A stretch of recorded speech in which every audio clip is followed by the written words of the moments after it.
प्रातःकाल की बेला में हम सभी ने मिलकर के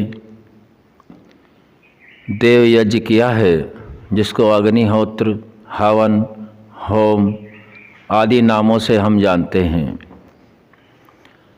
यज्ञ ऋषि दयानंद यज्ञ के विषय में लिखते हैं, अग्निहोत्र से लेकर के अश्वमेघ पर्यंत जो भी कर्म किए जाएं वे सभी यज्ञ हैं। यज्ञ का बहुत ही विस्तृत ज्ञान है, जो हम सभी वेदानुयायियों के लिए तो बहुत ही अनिवार्य हो जाता है इसके विज्ञान को जानना। जितने भी श्रेष्ठ कर्म हैं वे सब यज्ञ हैं। यज्ञो वही श्रेष्ठ तमाम कर्म।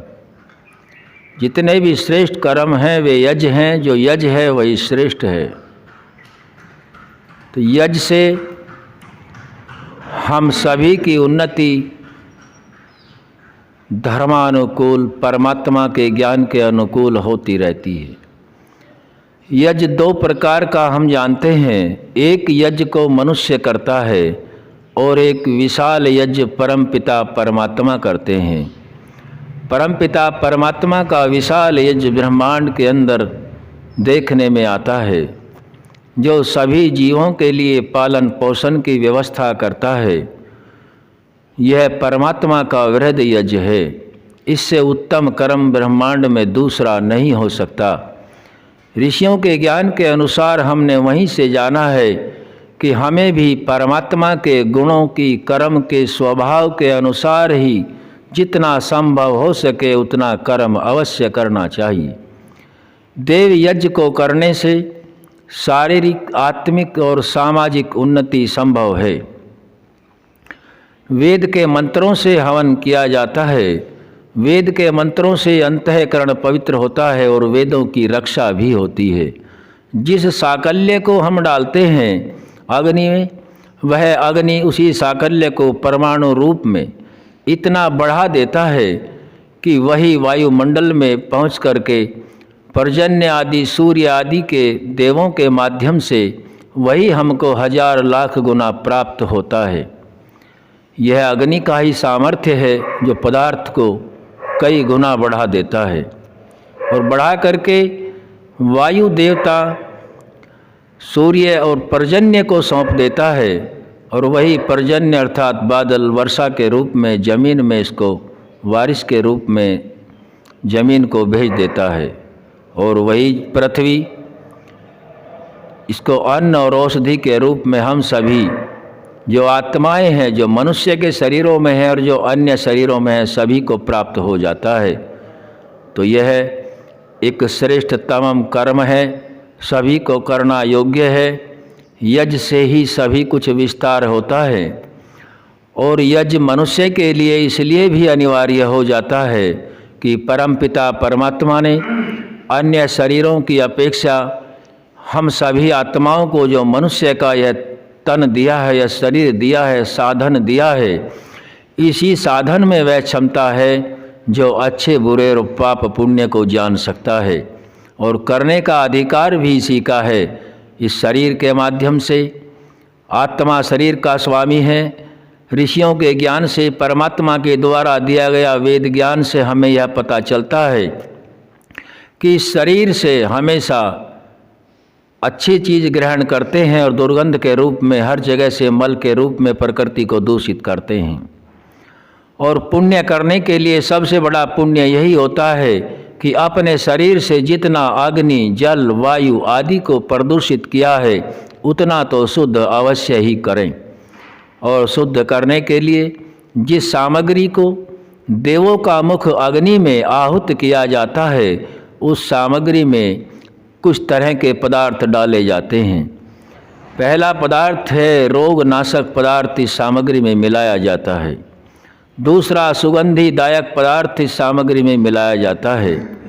तीसरा है पुष्टिकारक, जो शरीर को पुष्ट करने वाले सात्विक पदार्थ हैं, वह इस सामग्री में मिलाए जाते हैं। चौथा है घी, शुद्ध देसी घी इस हवन में सामग्री में प्रयोग किया जाता है। और पांचवा है मिष्टान।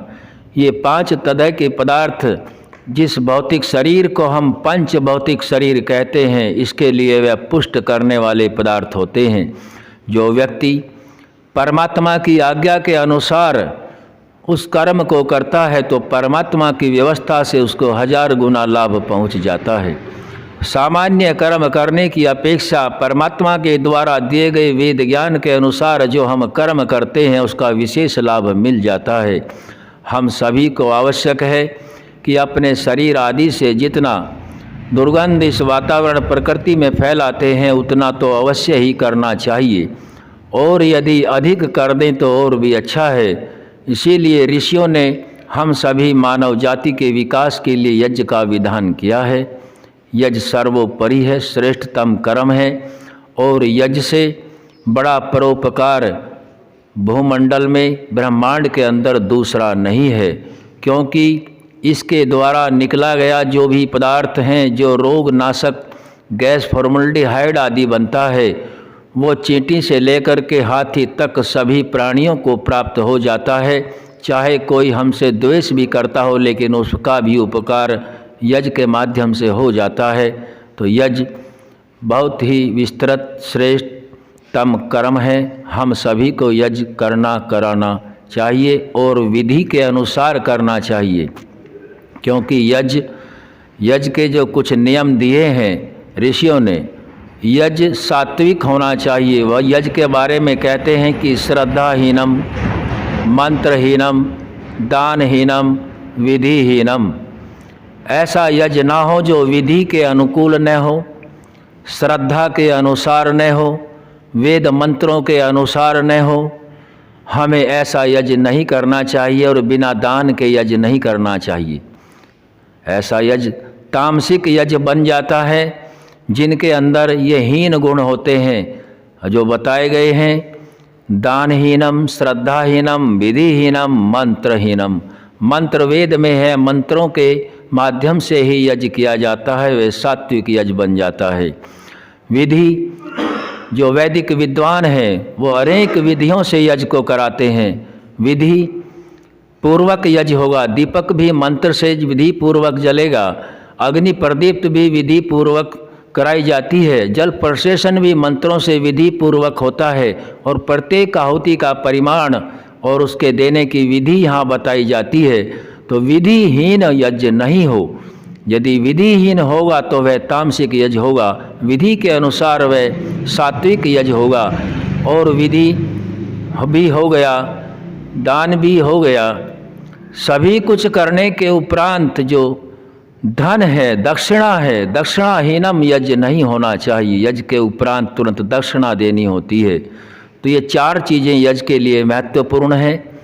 जो समझ नहीं पाए वो इनको नोट कर लें, जो विद्वानों ने दी है कि यज्ञ में ये 4 चीज़ें पूर्ण होनी चाहिए, श्रद्धा से होनी चाहिए। ऐसा ना हो कि वो विधिहीन हो जाए, मंत्रहीन हो जाए, श्रद्धाहीन हो जाए, दानहीन, दक्षिणाहीन हो जाए। तो हमें दक्षिणा, श्रद्धा, मंत्र और विधि चारों को देखना है कि ये चारों में हमें पूर्ण करना है, तभी हमें यज्ञ का पूर्ण लाभ मिलता है। हम सभी ने यज्ञ के विषय में जाना, आप सभी ने ध्यानपूर्वक सुना। आप सभी का